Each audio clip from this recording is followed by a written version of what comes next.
Terima kasih pengacara majlis.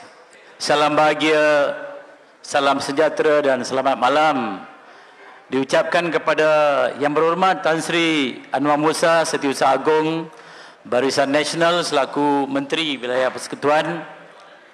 Yang Berhormat Datuk Taqiyuddin Hassan, Setiausaha Agung PAS Pusat merangkap Menteri di Jabatan Perdana Menteri. Yang Berhormat Datuk Seri Hamzah Zainuddin selaku Setiausaha Agung Bersatu Menteri Dalam Negeri. Yang berbahagia Datuk Chong Sin Wun, Setiausaha Agung MCA. Yang dihormati yang dihormati Tuan Sulong Jamil selaku Setiausaha Barisan Nasional bahagian Tanjung Malim. Ahli-ahli jawatan kuasa perhubungan UMNO negeri, pemimpin-pemimpin daripada MIC, MCA, PAS dan juga PBBM, seterusnya para pengundi di PDM Terola Utara, para media, rakan-rakan yang dihormati sekalian. Terlebih dahulu MIC merakamkan ucapan terima kasih atas kesempatan diberikan untuk bersama-sama dalam satu majlis ceramah yang begitu bersejarah bagi saya, seperti mana yang disebutkan oleh Datuk Chong tadi. Saya rasa inilah kali pertama kita dalam satu pentas untuk sama-sama bagi memastikan calon kita daripada Barisan Nasional, Saudara Muhammad Zaidi Aziz, yang akan menghadapi PRK yang mana pengundiannya pada minggu hadapan.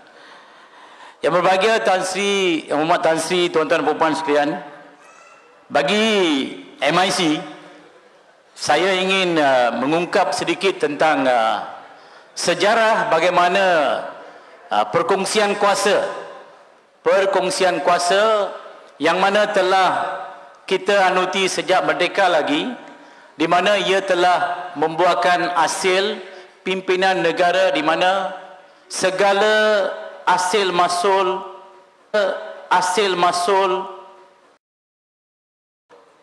semua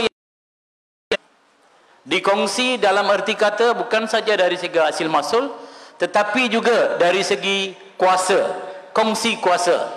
Perkara ini telah bermula sejak merdeka lagi, apabila bermula daripada Parti Perikatan ketika itu melibatkan UMNO, MCA, MIC, dan ianya diteruskan dengan parti-parti komponen yang seterusnya telah membawa kepada negara kita pada ketika sekarang. Pada masa kini, pada ketika ini kita di bawah Perikatan Nasional.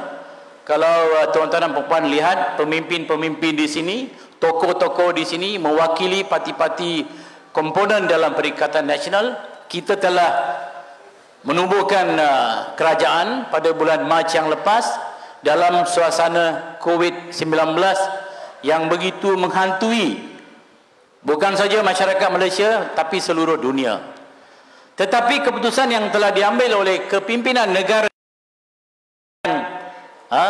meninggal dunia di negara-negara lain bukan 1,000, 2,000 tuan-tuan dan puan, beribu-ribu, sampai di Amerika berjuta-juta telah mengalami suasana yang begitu kritikal kerana COVID-19.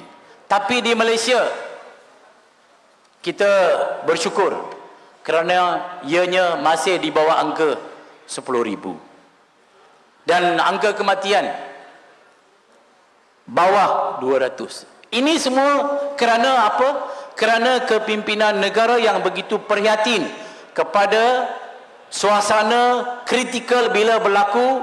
Pemimpin-pemimpin kita begitu pintar dalam memikirkan cara mengendalikan pengurusan negara dengan cara yang baik. Jadi tuan-tuan dan puan, di Felda Terola ini, khususnya di Dewan Undangan Negeri Slim, kita perlu melihat, kita perlu menilai pencapaian pemerintah ini secara menyeluruh Jangan melihat kepada individu. Tuan-tuan dan puan, saya kena bagi ulas sikit pengalaman saya sebagai ahli Dewan Undangan Negeri di Gambir, Bukit Gambir, Johor. Tapi saya kalah pada PRU 2018, bukan kepada orang biasa saya kalah. Rupa-rupanya saya kalah kepada bakal Perdana Menteri pada PRU ke-18. Saya beriman kepada masyarakat Melayu di situ. Pengundi Melayu lebih kurang 60% di situ. Pengundi Cina dalam 36%, pengundi India cuma 3%. Tapi 3 penggal berkhidmat di kawasan majoriti Melayu. Tapi kita tidak pernah melihat kepada perbezaan kaum, perbezaan agama. Kita memberi perkhidmatan kepada semua. Kalau tidak, bukan senang boleh terus menerus menang di kawasan majoriti Melayu 3 penggal. Inilah cara perkongsian kuasa yang telah berjaya membuatkan pemerintahan negara yang berterusan begitu lama sekali. Jadi di Dewan Undangan Negeri Slim ini, kita dapati komposisi pengundi ini lebih kurang sama dengan komposisi perkauman. Saya dipahamkan lebih kurang dalam 14% pengundinya daripada kalangan orang India, dan lebih kurang 2,000 lebih pengundi Cina, dan selebihnya pengundi-pengundi Melayu. Tapi pengundi-pengundi India di sini daripada dulu telah memberi sokongan yang tidak berbelah bagi kepada calon daripada Barisan Nasional. Ini dapat kita lihat kepada kejayaan calon-calon sebelum ini di Don Slim ini.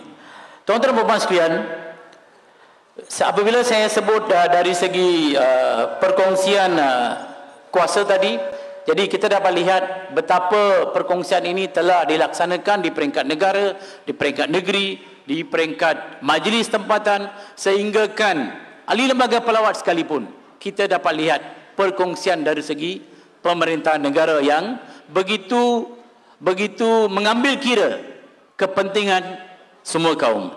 Jadi saya berpandangan bagi masyarakat India di Don Slim ini akan memberi sokongan. Saya yakin, dan di sini kita ada pengurusi MIC Negeri Perak, Datuk W. Lenggo.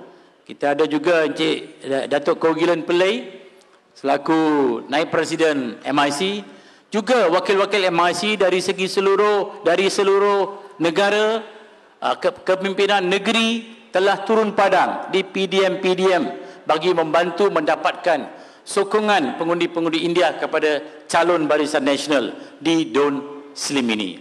Jadi saya harapkan bahawa sebelum kita jangan kita terlalu terkongkong kepada individu-individu dalam menentukan sokongan. Kita kena lihat kepada pemerintahan negara pada ketika ini yang telah membuktikan betapa negara ini dibawa ke arah kecemerlangan. Jadi untuk kita pastikan kecemerlangan ini diteruskan, bagi kita mengucapkan atau menghargai kepimpinan di bawah Yang Amat Berhormat Tan Sri Muhyiddin Yassin sebagai Perdana Menteri, bagi kita mengucapkan rasa terima kasih kepada beliau dalam menghadapi suasana COVID-19 ini. Tunjukkanlah penghargaan itu dengan cara mengundi kepada bersemangat sekali.